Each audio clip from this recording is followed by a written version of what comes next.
Hello and welcome everybody to the latest edition of Midweek Matters. I'm your host, James Crane. I'm joined by leading NRL journalist Michael Chammas. Jimmy, how are we, mate? plenty of drama in rugby league. Oh, seeing you work away behind the scenes. And Charlie White, as always, on the show. Great to be here, Jimmy. And I like Chammy. He's the number one journo these days, isn't he? He's chasing Buzz. He's chasing Widler.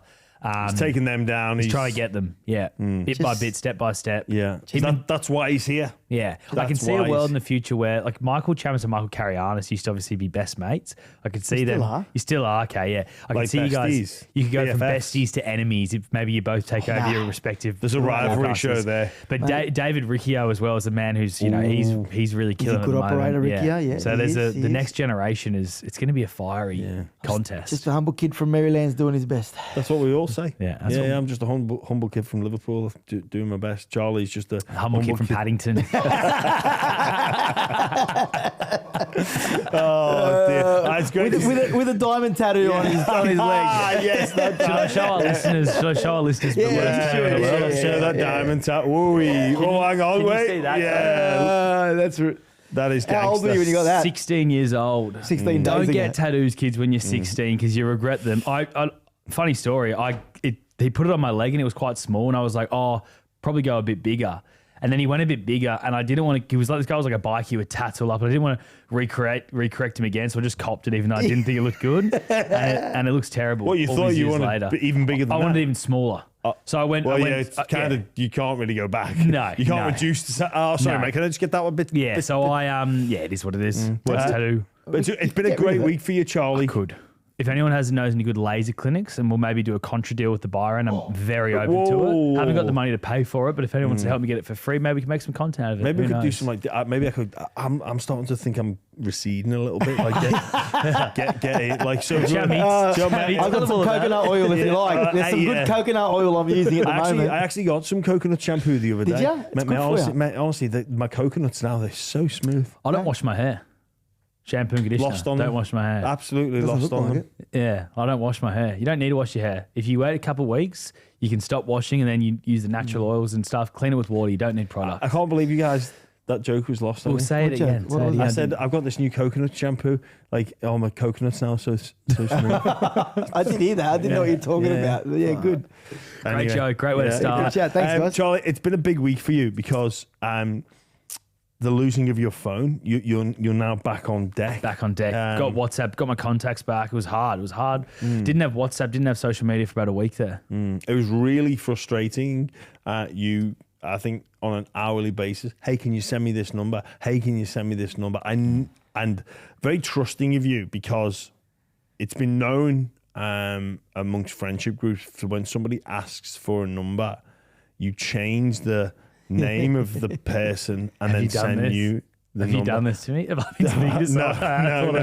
I haven't, but it actually it happened to me. I don't know if I've talked about this before when a new accountant, Phil, met him through Jeremy Lattimore, and I said, I'd not got his number. And I said, Jerry, can you send me Phil's number? And I didn't contact him for about a week, and Jerry's like, have you spoken to Phil yet? Like, no, like, relax. And then I've messaged him. I get a response back, and I'm like, this guy doesn't really particularly, like, is he, he seems a bit standoffish. And then, so I've called him, like, hey, Phil, how you going? And I'm like, yeah, good, James, how are you? It was Phil Gould. And I'm working at the Dogs at the time as well. I'm like, That's brilliant.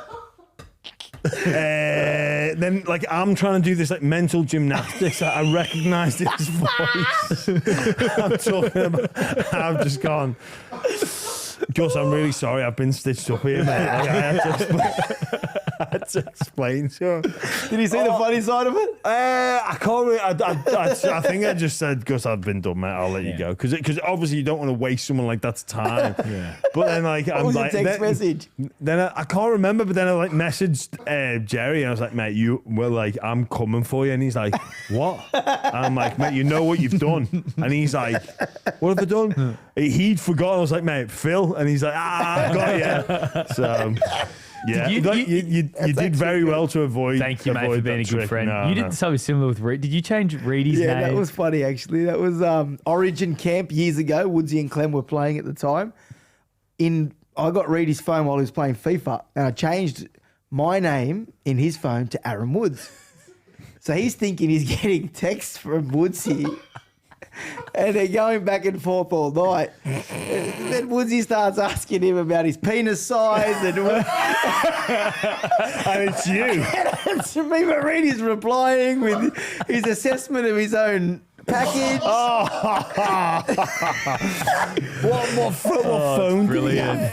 It was, I don't know, it was like An iPhone, yeah, it was like back 10 in the years day. ago. It was at least 10 years ago. Back in the old Nokia days, before passcodes came in, you'd never leave your phone lying around. That was a big, people, you text other people, change the number. These are all things that the generations of today will probably never get to sample. The best part, Jimmy, was we started talking about Tigers players and Tim Laffey and Lee's leaving and Reedy's thinking he's getting a good scoop. And then we hear some noise outside of my room. And we go outside and Reedy opens the door and he's on the veranda and Woodsy and Clem are there. And he goes outside and he's thinking he's continuing this conversation with Woodsy. What about Laff, eh? And Woodsy's like, what? He's like, big Laffey, he's leaving, eh? And I'm on the floor. I actually pissed my pants. I literally had a wee dribbling down my leg. And he looks around at me. He got upset. He didn't talk to me for 3 weeks. He actually, 3 weeks? 3 weeks. And not a word. He got upset. Ended up being the laughing stock of the camp and everyone, including Dave Trodden, laughing at Reedy, and he didn't like it. I love you, Reedy. Oh, he's a great man. man. No one likes being the butt of a joke, but I mean... Or the penis of the joke. Yeah. Speaking of Reedy, you two, this was maybe a chance for him to get his revenge on you, Michael Chammas, Why? because Brent Reed is part of the media race, which no. you were going to be Reedy's part in? of as Wow. well. Yeah. No. The field is really taking shape. We've got 7 locked-in participants. But I've got a venue for this media race. Now, for anyone who doesn't know what we're talking about, what the hell are you talking about a media race? Basically, grand final week, we were hoping to get the NRL sprint race with Jason Saab for the Fox, the Hammer, etc. They're not going to do it, so we're putting on something much better, much more entertaining, the media race. 100-metre sprint, we're going to handicap it. Buzz Ruffles in it. You're going to be in it, Michael Chammas, James Graham. You're going to be in it. We've got Buzz Josh is the Mansell. handicap. Is that what you mean? Well, Buzz is going to have the biggest handicap, I would say. I would say he's going to have the biggest handicap. The idea for sure. is we all finish at the same time. Yeah. Maybe need to get a drone, to go above to see for the photo finish. We're definitely going to... Big spot. We need to get a sponsor there. We We're need to going get to a get a sponsor, drone. yeah. But I've got a venue for us. Where? How's this for a venue? Grand final week. What? A core stadium on the footy field. the actual field? The actual field. It's locked in. Jeez, what that Thank cost you you? very much, Venues New South Wales, for helping us out with that. We're doing it on a core stadium. Can I wear spikes? I don't know about spikes. On Probably the not. grass? Probably No, not. well, I'm not racing then. Wear your boots. Yeah, boots. That's what I'm saying. It's like some sort of boots. or Socks, football spikes. boots. Yeah, of course you wear footy boots. Spikes are what you wear on the track. Yeah, well, You bring your spikes, mate. Okay, Yeah. good. I'm taking it seriously. I asked Danny Weidler on the Journos podcast. What did he say? He didn't want a bar of it. Yeah, okay. He says, I actually physically can't run. Yeah, but that's fine then. He can walk it, but we'll That's put him what in the I right said. spot. Yeah. He doesn't want to lose the buzz Emma again. Lawrence is going to be part of it. She just had 2 hip reconstructions and had a baby not long ago. You know, Who can we get? we got the venue locked in, which is huge. Cool. But the most important thing for me is if Tom Birmingham from Hello Sports doing it. We called him out on the That's show. the most important thing. Yeah, we need him to jump in, mate. We need commitment. We need commitment from the podcast world. Denon Kemp, as we said on Monday's show, an absolute cat. He's a coward. But is Tom Birmingham going to be the same? Let's call him and find out. I hope he's not. I'd expect more from him. Surely not. He wouldn't. He's not a bottle job. Tommy, what's doing, lad? Charlie White. Great man. Old, mate. Great man. I need to know. Taught him everything he knows. You did. I should say that. Everything I've ever got is because of Tom Birmingham. I remember coming in on 1 foot. I'd ruptured my ankle, and I learned to produce off Tom Birmingham, one of the greats. What a teacher. Yeah, great teacher. But more importantly, are you in or are you out? Listen, I wasn't stoked to be put on blast publicly like that. I considered my options, I'll be honest. Yeah. I was sitting on the couch last night and I saw that. as I said to you in text message, as I abused you, as long as I have full medical coverage, because I foresee myself blowing out an Achilles or, Yeah. or a calf or a quad, then yeah, I'm in. I'd like, as a small boy, you dream of racing Buzz Rothfield. Absolutely. It's everybody's dream, mate. That's everybody's dream. Small boys, small girls, everyone's. I appreciate that you're in. We promise to cover all your medical expenses. You can't just tack on random injuries here and there. Really? Because I need some dental work done. We'll have a physio on site. Michael Chammas is here as well, by the way. Tom is part of the race. Mate, full medical. You mean number one, from Michael Chammas, who's in the race for Journo of the Year. He's the front runner at the moment. He is. 2025 Journo of the Year, Michael Chammas. I don't understand, Tommy. I don't understand why you need full medical cover. You lay on a lounge for a living and talk footy. What do you need cover for? I think all the more reason for full medical coverage. I'm not a hot, well-oiled machine like you are. Mate, you're getting in good nick, though. I've seen on the potty you and Eddie are getting back to your best, mate. So on the good day, I'm sure that's helping the daylights. Stand run today, mate. 4Ks. Yeah, mate, you'll be fine. You'll beat Buzz. We are going to handicap it. I don't know where we're going to put you. Obviously, Josh Mansour will be at the back, but we'll let you know where you are on the handicap. It's surely got to go Buzz then me, doesn't it? Potentially. no We've got way. Emma Lawrence, who's coming off 2 hip reconstructions and just gave birth to a baby. So she might get more than you. No. I'm actually out now if that's the case. Because if we lose. Dude, I do not agree. Okay, well, we'll figure it out. We'll let you know where we are, mate. But I know you got a pod to go do, mate. So appreciate you jumping on. And welcome to the media race of Thanks, Tom. 2025. No worries. Hey, I'm stoked to be on board. You're going down, bro. Catch you, mate. Well, Bemo sounds like he's keen. Yep, so that's another. We got podcasters in, journos in, ex-players in. We're going to need commentators. Though. I reckon you're going to start doing some lessons with Roger. I said that on the other podcast that I will go see Roger Fabry, get 13 days in. I reckon you're a good chance of winning, mate, because you're a fit guy. You still play soccer. But remember, you're not going to have to run as fast as Josh Mansour. But, like, where do you see yourself on the handicap? Where would you like to be? I'm not fast. So I've got Josh Mansour at the try line. I'm an Arab, but can't be fast. It's not our thing. Okay. Well, Josh Mansour, is he an Arab as well? Yeah, but he's got the Portuguese genes as well. So Okay. Sauce can't win it. I'm not even bothered about winning it. I just can't let Josh Mansour win it. Yeah. How much of a head start do you want on Josh Mansour?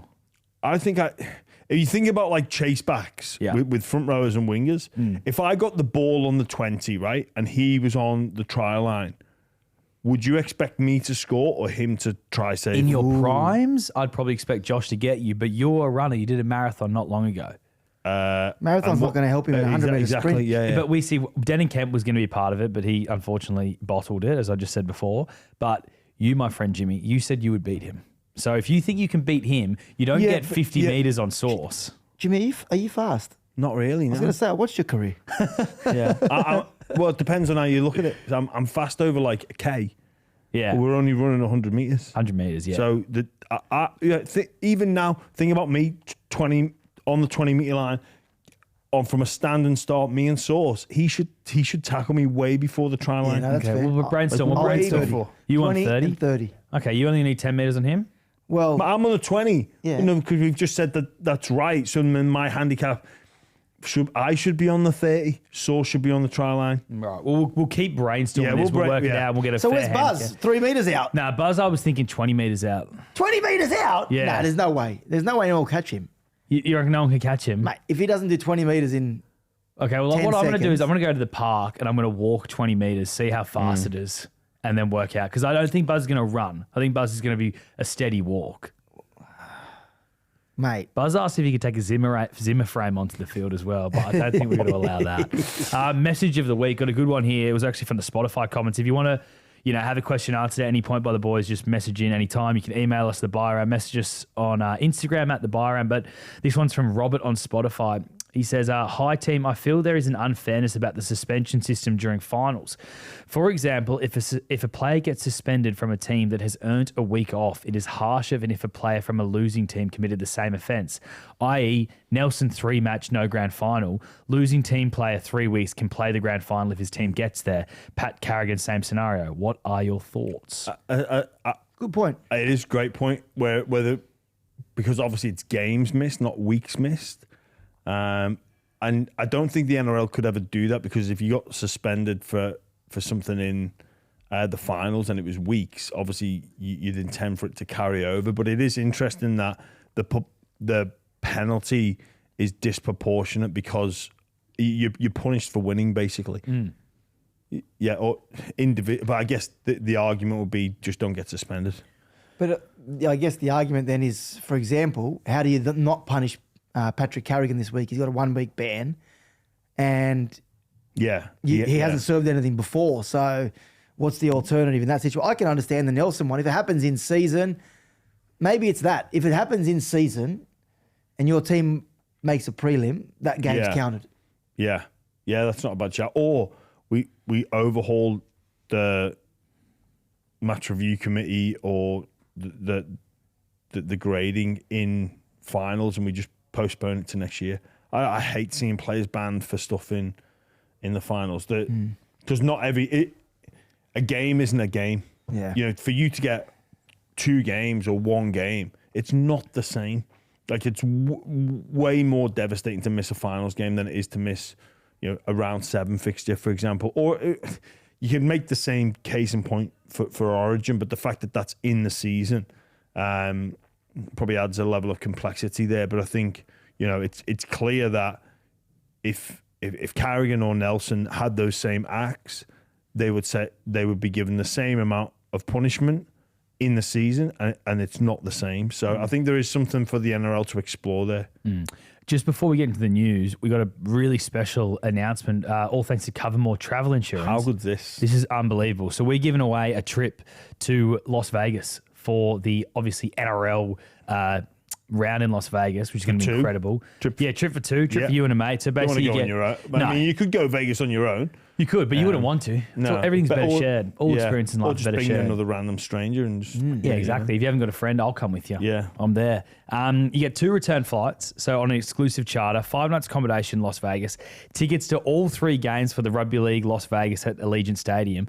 And the best part almost is this. You've got a money can't buy experience with a stadium tour and sideline experience. So... Is that in there as well? That's in there as well. Massive. So Covermore, they look after you if you need your travel insurance, they look after you, and they'll send you to Las Vegas. Basically, very simple competition. There's a link in our show notes. You just click on that, go to the website, and it's a nerves of steel competition. You've got to pick the player from the team that's going to have the nerves of steel moment during finals. You predict the moment, you predict correctly, you win the trip if you're the closest to it. Obviously, if a few people guess the same things, it becomes more of a draw out of that.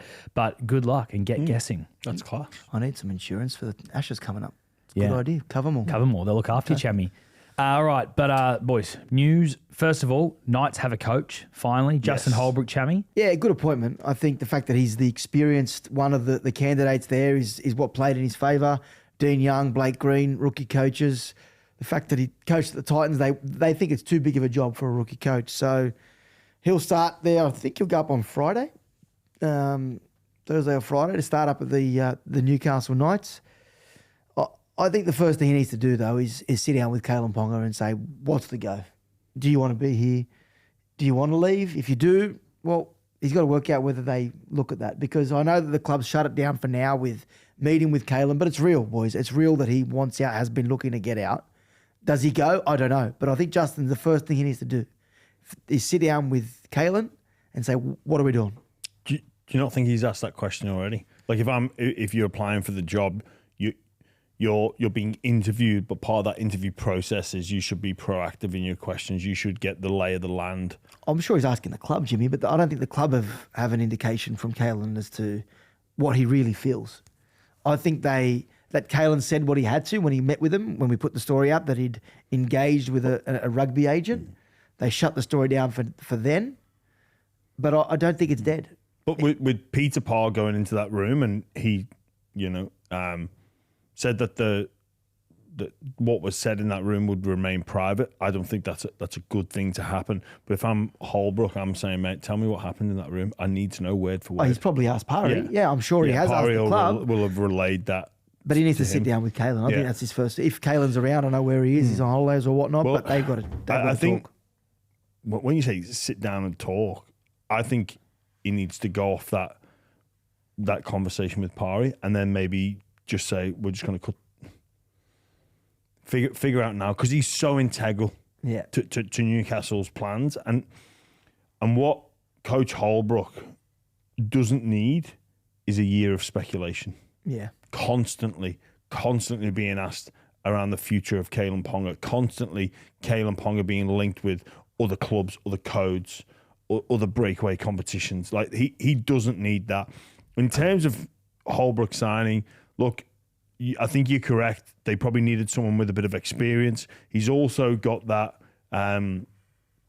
proven ability to take a struggling club to playoffs. I think he was one pass away from week 2 of finals a couple of seasons ago. And then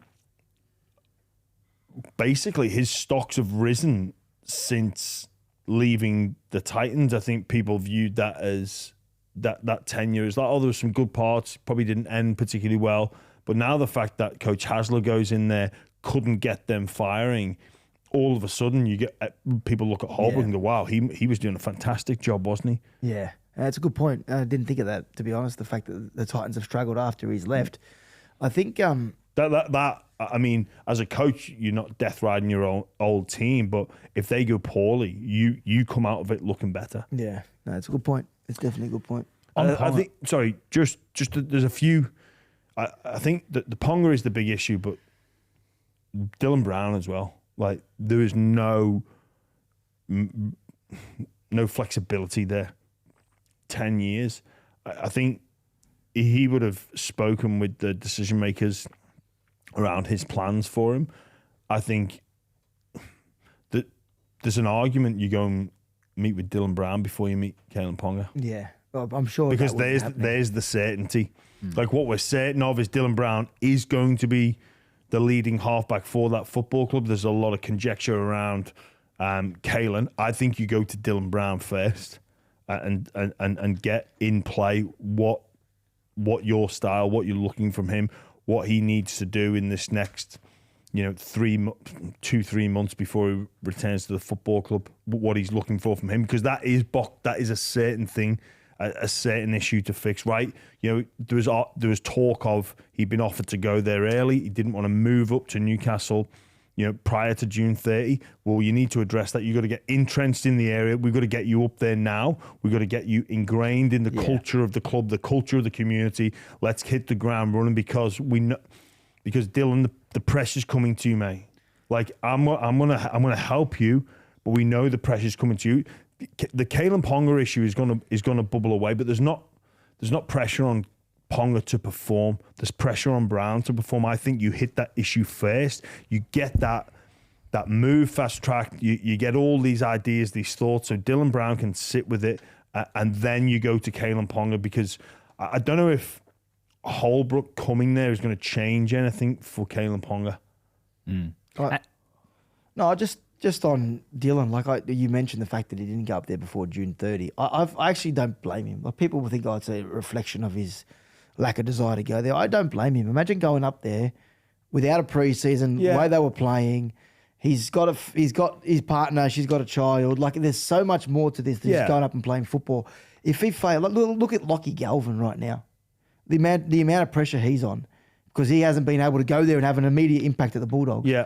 It would have fell on Dylan Brown. If he went there and they struggled for the rest of the year, it's just going to be like he'll go into next year with everyone saying, what a dud buy. At least now he goes into next year, can work with the halves, work with the coach, spend the whole preseason acclimatising, and everyone's full of hope, not full of regret. Yeah, well, that move as well, considering the Knights finished with the spoon, the only way is up. Yeah. They finished with a drubbing against Parramatta. The only way is up for them. So that decision has been proven the correct one for Dylan Brown and his family not to go up. But I think again, like if I'm Holbrook, I'm focusing my energies on him. Yeah. Like and getting that, even if it's the move to the area.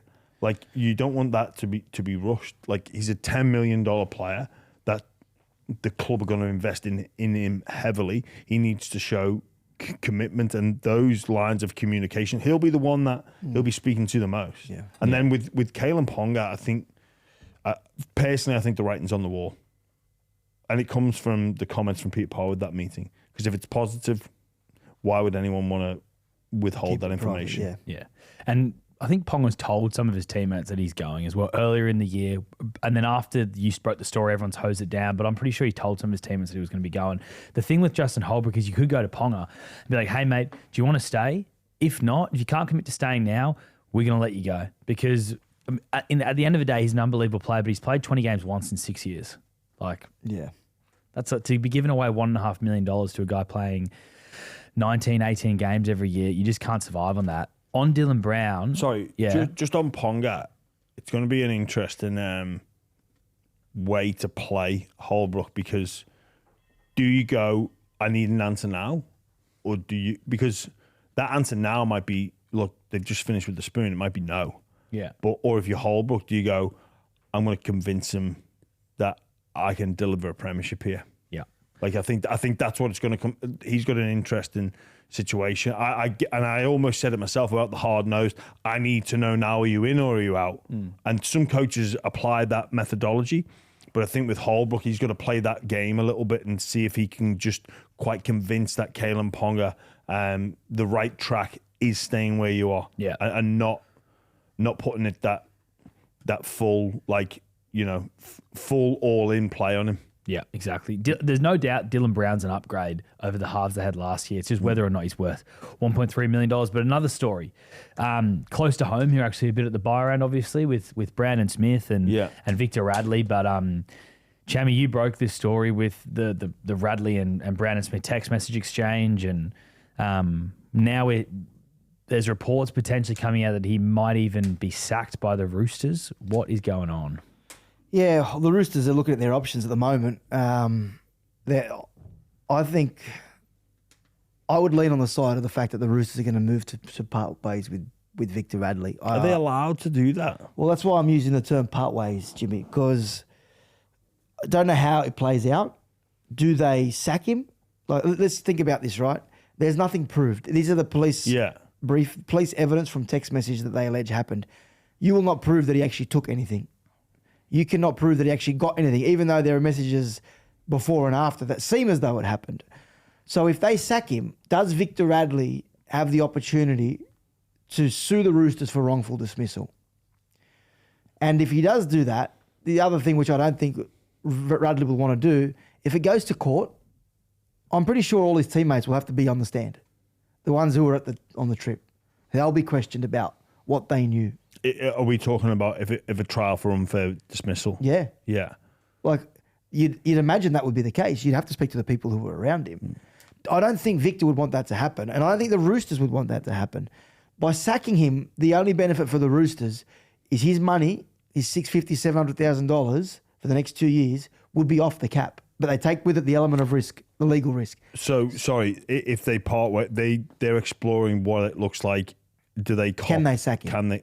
If they sack him, what happens to them? What happens to the salary cap? Well, we don't want to sack him and lose ourselves $750,000 or whatever it is. We want to be able to sack him and clear that cap space. Well, it does. If they sack him, it'll clear, right? They have to have grounds to sack him, but they've got to be confident they're not going to leave themselves liable. On the flip side, what if, this is the other thing, what if they, because they have a great relationship, they don't want to sack him, Jimmy. At the end of the day, they love him. He's the heart and soul of the team. He's a local boy. They know that that team means a lot to him. If they don't want to sack him, why are they exploring the options? Because they feel as though he might have given him no choice. On the back of Nick Politis' comments at the start of the year. But you know what? I've looked at Nick Politis' comments and they don't conflict with what is being reported right now. What do you mean? Well, because Nick specifically says if you're caught doing it, well, the police are accusing that he did. If you're caught on video, like he refers to Latrell Mitchell. So, the allegations are, it's just text message, that nothing's been proven, and there's no proof that substances have been ingested. So, for Nick Politis can say, if you're caught doing it, we take a zero tolerance, or if there's video evidence of you doing it, we take a zero tolerance stand on it. But there's no proof, there's no evidence. Yeah, but even if you have zero video evidence, Jimmy, like there's been photo evidence, no one's been able to prove that they took anything.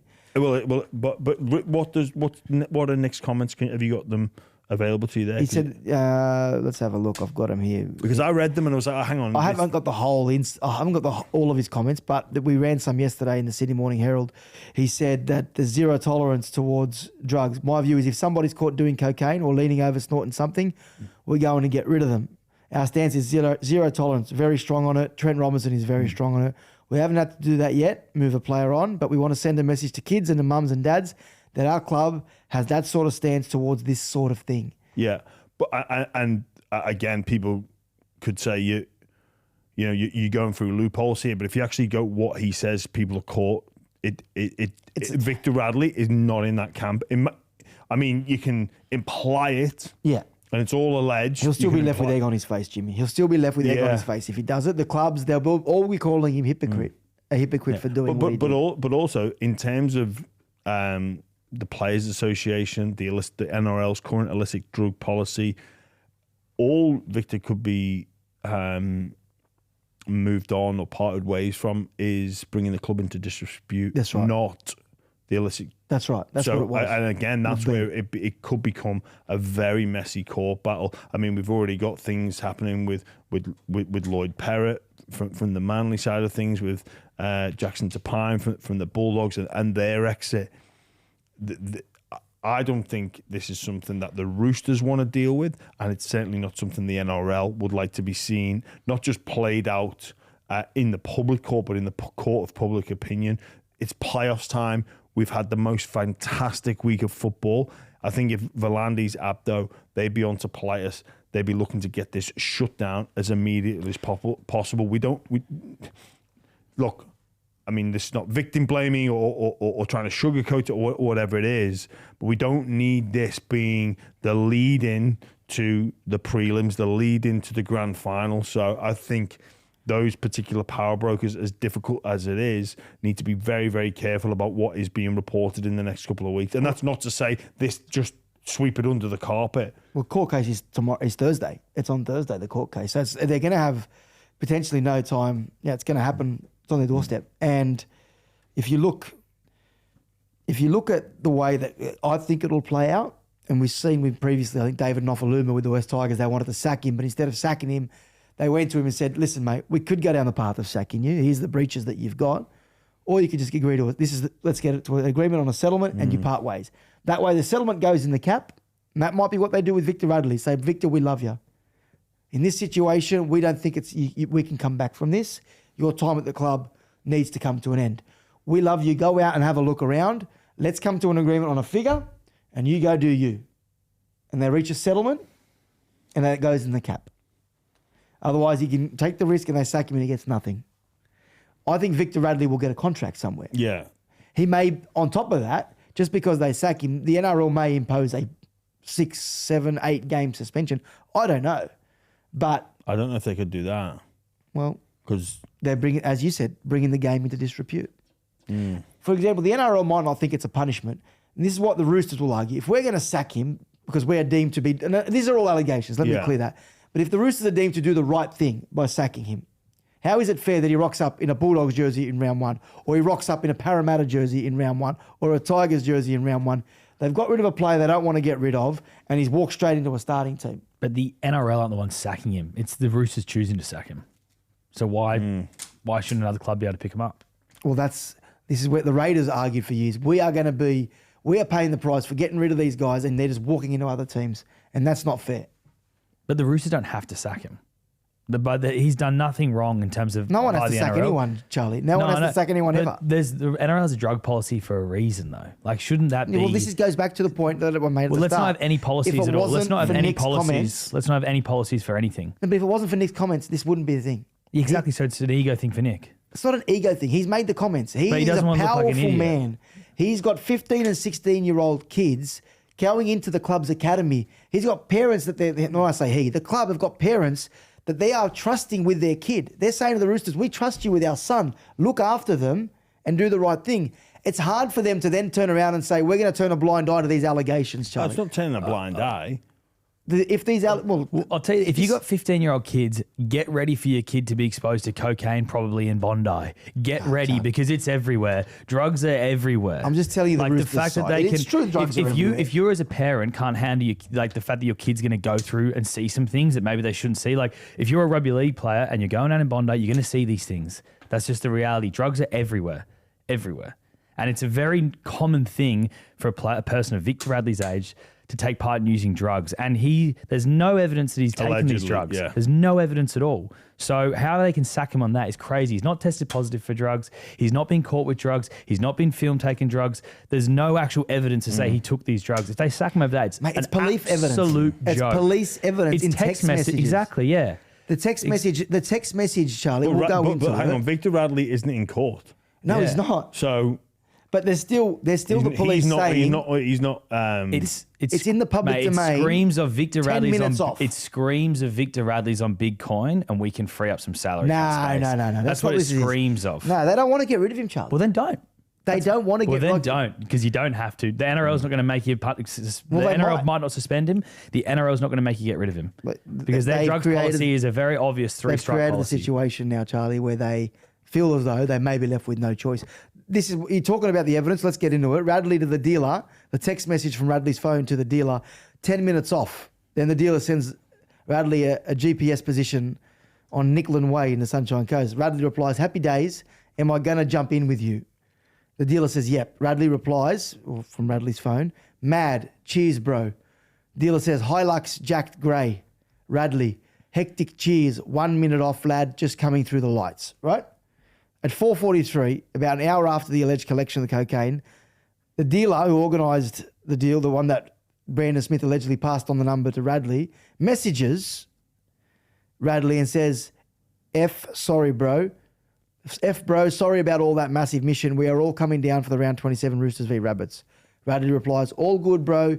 You sorted us good, man. Yep, let me know if you need anything. I'll sort it for you." Now, we can argue that there is no proof, but the perception, Charlie, is equally as powerful in this I'll situation. give you another example of an incident.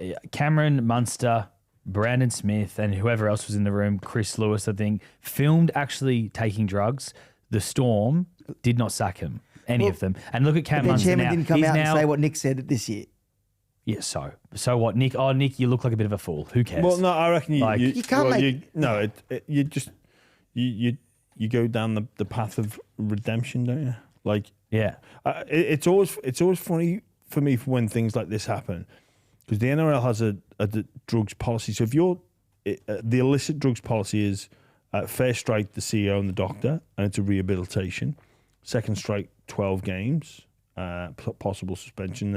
And then third strike is I don't know if it's a 2-year suspension, but the actual Asada and WADA, they changed their illicit drug policy lately to the point where I don't even think you get a ban anymore. At the NRL, that's a weak policy, Jimmy. You're encouraging players to take illicit drugs. I wouldn't go as far as that. 3 strikes. You're a professional athlete. It's your body. Your body is your tool. And you're going to take illicit substances 3 times before you cop a serious punishment. But okay, when you say professional athletes, you're correct. You're correct. But they're in a personality type of incredibly high risk takers and adrenaline seekers and thrill seekers. Like, this isn't anything, like, you could say it's not isolated to parts of society, but it's not isolated to our sport. If you look at other sports across the globe, especially contact sport athletes, they are like, I spoke about it on the podcast we did before about the Dallas Cowboys documentary. They reference it incredibly hard because they're contact sport athletes that go all in and then all in. They're high risk taking, and this isn't to justify behaviors or decisions. You know, we talk about like the ramifications for being involved in 30 to 40 car crashes in the middle. Like, that involves a person that is willing to risk it all. And I understand increase the risk. Make it one strike. Increase the risk. If they're risk takers, I just increase the think, consequence. Yeah. But then maybe there's an element of like, look, you don't want, and I don't know by law if you can, because you've got an RLPA to contend with, and you've also got the comparison to, well, hang on, why is the NRL going now harder than what Asada and WADA do? Well, no, cocaine is not deemed a performance enhancing drug unless it's on the day of the game. No, but it's not. It's even changed now. When? Since when? It used to be it would carry an automatic 2 or 4 year suspension. Now it actually doesn't. Yeah, well, Brent Naden didn't get that. So yeah, exactly. But it's still not deemed performance enhancing. So they can My point is, I don't care if it's prevalent in society. If you want the life that comes with being a professional footballer, you have to make sacrifices, and not taking drugs shouldn't be considered a sacrifice. I mean, I ban them from drinking alcohol. Ban them from drinking alcohol. Well, a lot of them, Let make sure they sit at home and do nothing during their weekends Charlie, while it's they're not the playing. same, mate. It's not the same. I Drinking alcohol is not illegal. Chammy, look, I understand. Yeah, But drinking alcohol still causes the same amount of damage to your body physically. It's not illegal, Charlie. But it would cause the same amount of damage to your body physically. Like a don't know, I'm not a binging scientist. session's a binging session. You know, it doesn't really matter what you're doing. You're affecting your body. I just think that these guys get paid handsomely. I'm not talking about Radley. I'm just talking about in general. If that's in your period in your life that you have to make a sacrifice of not taking drugs for 10 to 12 years to earn $600, $700, $800, $900 million a year and live the life that you live, that should be it. That is the comments of a logically sound mind human being. But it's not reflected in the playing group, I imagine. And I understand how you could sit here, I could sit here, Charlie could sit here and say that. It's like, well, I know a lot of our viewers would be like, as if you can't just. It's the old just say no. Just say no. If it was that easy, no one, like every athlete would do that. But that comes back to the people around you and wanting to have a culture at your club where it isn't accepted, for one, it isn't celebrated. Yeah, that's fair. That's a totally fair point, I guess. Sorry, Charlie. So if James Tedesco was in this position, they would have got rid of him. There's no element to this of Victor Radley's had a few concussions, and we've got now a they great. Do We've this got to Victor, mate. They love him because they've also moved him to the back row now. He's not playing his position in lock anymore. But it's not like he's on $1 million. He's on 650. He's in the top 700. 50 highest paid players in the game on the rich list they did recently. Yeah. One of the things and the difficulties for isolating Victor in this is he wasn't the only player there. Yeah, and he bought an amount that I don't think one person could we're getting consume. into murky territory. But I don't know. No, but again, like, so Victor takes all the blame. That's the kind of why Vic. My understanding was that Victor told the club that he was attempted to get the drugs but didn't follow through. So not only, and this is, I said, this is my understanding of the version of events. So not only is this evidence come out, it is contradicting the story that he told the Sydney Roosters. And to them, it was like, we gave you the chance to come forward. Right, and you told us a different story. So he lied to them. That's what I'm hearing from inside the club, that he told them that he never actually took the drugs. Right, okay. Well, look, I reckon we've spoke about this for long enough. It's got memories of the Josh Addo-Carr incidents last year with the Bulldogs and him moving on. You know, the Dogs made the call then. With Josh Addo-Carr, and look, I think that my guess is those power brokers are going to get together to get this story over and done with as quickly as possible, because it's the last thing the game wants going into finals. It happened on the eve of finals last year, and it looks like it's happening again. We got to let you go, Chammy, because you got to go break some more news for Channel 9 Appreciate and it, Sydney boys. Morning Herald. Thanks for joining us Thanks today. for having me. I'll see you at the sprint. Michael Chammas there, one of the best journalists in the game, mate. He's gone from strength to strength this year. I'm proud of him. His hair's come back. He's breaking every story. It's brilliant. Hey, quick one, and we'll get to preview the actual games because there's so much news dominating when there's so much footy to talk about, Jimmy. But I found this interesting. The AFL came out last week. They got Snoop Dogg. So I read that they're giving him $5 million for what is a 15-minute performance. If I was a player, one of the highest paid players, Snoop Dogg is getting paid almost 5 times the highest paid players in the game for 15 minutes on pre-game for the AFL Grand Final, I'd be furious. I'd be beyond pissed off. This is not the Super Bowl. Yeah. This isn't being broadcast to across the planet where you might get some people that actually care about the halftime or pre-game entertainment. I think this is basically a bit of a PR war to try and win against the NRL. Yeah, and they do normally win anyway. When people say who had the best entertainment at halftime? No. Really?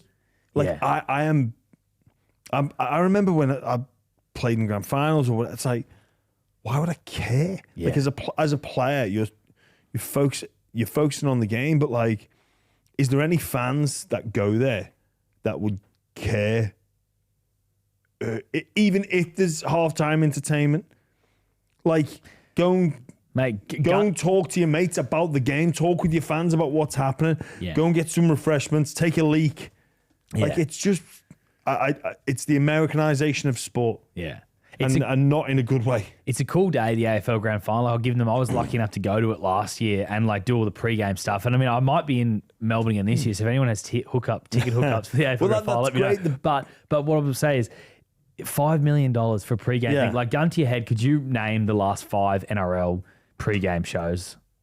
Like, I don't even know if I can remember last year's. So it might have been like Kid Leroy or something. But even that, if I could name the fact that Katy Perry went, like. So? Yeah. Like, so what? Like, your AFL Grand Final, your NRL Grand Final is going to be sold out, right? Yep. Not bringing any more attention. Yeah. Like, and for a $5 million operation, like, what's your return on investment there? That's what I'd love, like, from a player point of view or from a whole of game point of view. That is an expense that a sports governing body use. Any expense, you go return on investment, or what solution to a problem is this providing? And there's no solution to the problem, because the problem of who's your halftime entertainment, I mean, exists on the most minuscule of scales. Yeah. And then where's your return on investment? Yeah. Oh, we got Snoop Dogg. You guys got whoever you guys got. We got Teddy Swims, who's a big artist. Don't know what he like, NRL didn't pay that much for him, I'm told. But I mean, like, so that's what you get. Yeah. When you could put that $5 million into like grassroots or something well, like that. I mean, that's always the argument about. No, but like, you could, though. You could. Well, yeah, you actually could. Like, you could give it to the players. You give it, like, you can go, it's $5 million. Give it to the players who are the, you talk about halftime entertainment. What about the game being the entertainment? Give the $5 million to the people who are actually going to entertain for the longest amount of period. You could give it as a bonus, the $5 million bonus to the winning team, the players split amongst themselves. Or who does the most entertaining thing? Give them the $5 million. Who kicks the best goal? Who scores the best try? Who puts on the biggest hit? Yeah. Like, have different categories. Who win? Like, it is preposterous. I don't understand the return. And this isn't anything against the artist. I think it is. Yeah, because Snoop Dogg would be amazing. Yeah, Snoop Dogg would be awesome. You know what? It is. Let's copy and paste what the Americans do. And don't get me wrong, Americans do sport really, really well. And you could make a strong argument for why there is a need for a halftime entertainment show in the Super Bowl. I may be incorrect in saying this, but I have been told that they actually don't pay the halftime entertainment because it is so prestigious. Correct. At the Super Bowl, they actually Bowls. operate at a loss, but it helps boost their career so high. Yeah. So you like, if you're a big artist, you're like, it's almost a goal to play the Super Bowl, like, because it's become a thing of prestige. So the argument could be, well, Jimmy, the AFL Grand Final, the NRL Grand Final, they're going to be like, top of the list for artists to play, not in the short term, not in the medium term. We're going to have to forecast 100 years ahead if rugby league took over the planet, AFL took over the planet, maybe. But at the moment, no. I think it's a complete and utter waste of a sports governing body's money. Yeah. And then, if you've got it, you got it, brilliant. But if you're in pathways, in grassroots, in professional sport, you'd be like, why are you paying him that much money? Yeah, why are you paying anyone that much 100%, 100%. Like, even if I'm like, okay, favorite band to be Oasis, if the NRL went and got him, got them. Like, I'd be, that's cool, but don't give him $5 million. No, don't give him $5 million. In fact, don't give him a meal. No, get Dale Finucane. Dale Finucane. Go get the guitar. Dale Finucane. Go and get the guitar. Go get Cold Chisel. Go get Barnesy and Darryl Braithwaite to come out together. Madness, mate. Madness. Stephen Crichton's named in the Bulldogs squad. This is big. Now, I can't see him playing. Like, they haven't got confirmation fully, but there was talk of Liz Frank and foot injuries. And, mate, if he plays, it'll be one of the toughest things ever. It's playing with... Stephen Crichton's injured. right? We know he's injured. We were there. We saw it with our own eyes. So he's injured, and with that comes a risk. And he didn't look like he was moving freely. I guess the one benefit from the Crichton injury is he played through it to an extent. So it wasn't completely game over. He didn't suffer an injury, come out of a tackle and not be able to continue removed from the field. So he did continue on. Not too dissimilar to Payne Haas, who's playing with injury. That is going to be a point of conjecture next week. He was in and out of limping consistently, and maybe Crichton will be the same. I think there is a bit of a difference between playing in the middle, playing in the centres like Crichton does. I'd be both shocked and delighted if he lines up on Sunday afternoon. Yeah, shocked and delighted. Marcello's in the extended squad as well. Yeah. Toby Sexton obviously goes to halfback, so Matt Burton gets pushed to the centres. If Crichton comes in, that could all get reshuffled again. You got Lockie Galvin at 5'8". I really thought that the Panthers are going to pump the Dogs. As this week's gone on, I'm talking myself into the Bulldogs. Mate, I've done exactly the same. Teams got named on Tuesday, and I'm looking at the lineup and going, Looks good. Looks all right. Looks all right. A lot of confidence from Jethro Nakama's performance against Melbourne. Mate, he was like, I know that game was a full-on battle, but he stood up to the contest. Some of the aerial takes from him for like a 5 or 6 game rookie.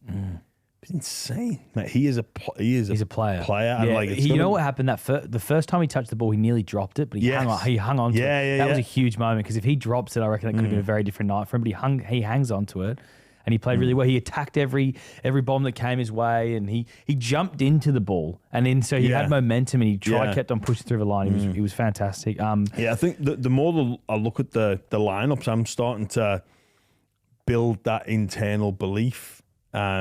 Penrith, I mean, it's a long turnaround. They've had the flight and all that, and obviously, the motivation isn't an issue for them, despite them winning 4 in a row. I still think they're the competition favourites, but the Bulldogs have a chance. The crowd are going to be heavily in favour of the Dogs. I think that the Dogs learnt a lot last time they played this team, and Penrith have advanced since then, and you could make a strong case for the Bulldogs advancing as well. So the last time these two played, I mean, look, I know they rested last time. I'm talking about the real last time they played. Could have gone either way that game. It genuinely 8-6. It was a thrilling game. One of the games of the year, in all honesty. Yeah, I think 8-6, I might have been. It was an unbelievable game. It was. Look, my belief is starting to grow with the Dogs. And obviously, both teams know each other's systems pretty much inside out. Kick out playing with that injury, incredible, beyond tough, got so much love and admiration for that. But then you look at this Panthers side. What's he actually done? We don't know. He hasn't got a scan. Has he got a face? I haven't seen a recent Today picture. Like I saw that obviously on the day off. But he had the black eye coming into that game anyway from another night. Not as bad. No. Love that he's still playing. Yeah. If rumours are to be believed where he brushed the scans, like that's incredible. What's it like when you run out to a core stadium, because you've done it numerous times for Dogs, and you've got that arena packed with Dogs fans? It's the best. It's so good, and that's what the Dogs are going to need to lean into, rallying that support. Like every Bulldogs fan out there just needs to lose their voice box. Go out there on Sunday afternoon and lose your voice box, and do not stop singing and cheering for the Dogs. It is going to help. It's the Bulldogs' secret weapon. And the way that the players lean into that is get off to a good start and just watch the belief grow. But we're coming up against the greatest NRL team we've ever seen. Yeah. And I think it's safe to say that. So you lean towards the Panthers. And if you take your Dogs hat off, are you leaning towards the Panthers? I think any logical pundit would say that. Cleary, Edwards, Mitch Kenny, potentially Isaiah back Yeo. in, not 100%, and he's named the extended squad. Isaiah Yeo, Liam Martin, the trust in that system, the evidence in that system. They've been there, done that, got the T-shirt. Anybody would say that you'd have to pick Penrith. But I think the more the week goes on, the more the belief, the more the game goes on, the more the Dogs can stay in the contest. The attitude of backs against the wall, people mimicking us, laughing at us, like, well, let's go. There's an element out there that some people can't wait for the Bulldogs to fail, and how quickly the tide has turned, where people are celebrating Melbourne. Like Sydney side is upset. Oh, isn't it? Like, I know that video went up of me punching the wall and the camera spinning around and old mate's got the ice cream. The Golden Gate. And like some people are going, oh, isn't it great to see, the Bulldogs? It's like, it's Melbourne. Yeah. Like, Mate, I wanted the Dogs to win that game. How can any self-respecting individual out there, unless you're a Melbourne Storm fan, want the Storm to win? I know, they've been doing it for so long. It's like wanting Manchester boring. United to win when Dad Sir Alex Ferguson. Yeah. It's like, as a neutral, casual fan, you can't want Penrith to win and you can't want Melbourne to win. But there seems like, when the Bulldogs were going rubbish and then Cam Serraldo comes in, like last year, there's so much love. Oh, they're almost everyone's second team. It's like, now it's become everyone's, they're back, like easy to hate, but it's like, get your act together. Yeah. Like, you can't be supporting Melbourne. No, and Matt, if you win this game, if the Dogs can win this game, they're going to have the Broncos without Brendan Piakura, without Patrick Carrigan, without Billy Walters. What that spine's going to look like, who knows? Is Ezra Mann going to come back? Right. There's talk now Ezra Mann and Adam Reynolds are both fit, ready to go. So they'll just come in and Ben Hunt will shift to hooker. But how does that spine go? Willison will come back. Willison's back, okay. They've beaten the Dogs twice. That's tomorrow's problem, Charlie. Let's get past the riff first. But look, I reckon every NRL fan, unless you're Penrith, you got to get behind the Dogs. Yeah. Just. See, I wanted the Dogs to beat the Storm. I think I prefer the story of Penrith going for potentially 5 premierships in a row more, and also the grand final rematch of 2023 as a prelim final. Prelim. Yeah, Sunday afternoon at Suncorp. That's something actually, because how good is we got this game's a Sunday afternoon, but also the prelim final's now going to be a Sunday afternoon game. You know what? I've spoke to a couple of fans and they're quite mixed on this. They're like, oh, it's great Sunday Arvo footy, but it's like, well, at the dictation of the broadcasters. Well, I think that horse has already bolted, to be fair. But I think Sunday afternoon football's great. Well, mate, there's been all this blow up as well about like, the team playing Friday gets an extra 2 days to get prepared. Like, I'm sure, is that even, you tell me, mate, is that an advantage? Because when I go to the gym and do a few arm curls and go for a little run, I'm feeling sweet by the next day. So after 7 days, surely footy players, I've recovered from the game. Craig David, 7 days. 7 days, yeah. Tell me about it, Jimmy. What's it? 7 days? What's your body feeling like 7 days after a game? You should be fine by that point. Yeah. So 7-9, does it matter? If it was a 6-8, I'd say, if it was a Saturday grand final, for instance, you'd raise question marks. But I think as long as you've got at least a week. Yeah. And what's the alternative? One team has to have at least a day's advantage recovery. Yeah, exactly. So one team has to, no matter what. Yeah.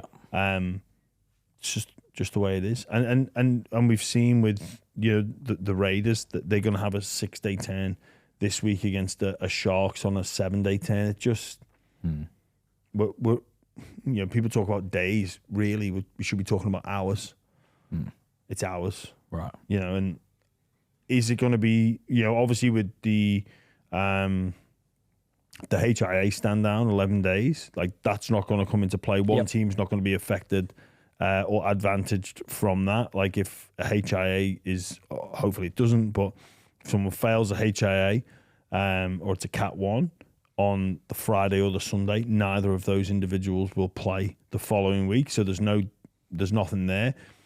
Is there a specific injury that would keep a player, if a player from the team on Friday and a player from a team on the Sunday received, and one plays, would the person on the Friday play the grand final, the person on the Sunday not play the grand final? I don't know if that injury exists where it's that fine a margin. Obviously, there's the margin of being fully recovered. I don't think that injury exists. So I think, you could clutching at straws, really, to be fair. Yeah, fair enough. The other game then, Raiders against the Sharkies.